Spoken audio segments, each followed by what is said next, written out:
اتحداكي لو عرفتي تفرقي لي ناحيه الليب لاينر الرخيصه من الناحيه الغاليه. انا ذات نفسي نسيت انهي الغالي وانهي الرخيص. هبدا معاكم سلسله جديده وهنسميها البديل الارخص. البديل الارخص يعني هنجيب منتج غالي ونجيب بديله بنفس الجوده، بس طبعا يفرق عنه في السعر كتير. دي درجه المحدد من فلورمر اللي رقمها 244. اظن مفيش حد ما سمعش عنها، الدرجه دي فايرال جدا ودي البيست سيلر عندهم. البديل الارخص ليها ريل بيوتي. ريل بيوتي من البراندات اللي انا براهن عليها.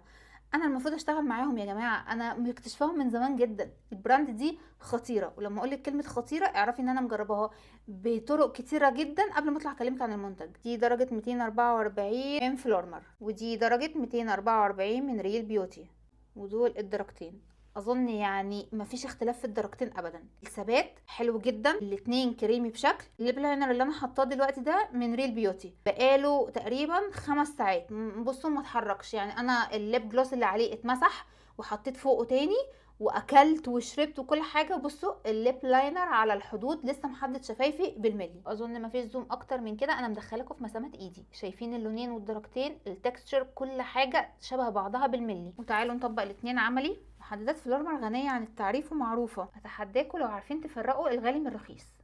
ده هنا على الجنب ده فلورمر والجنب ده ريل بيوتي. نحط ليب جلوس، حتى بصوا مع الليب جلوس الاتنين ما تحركوش من مكانهم.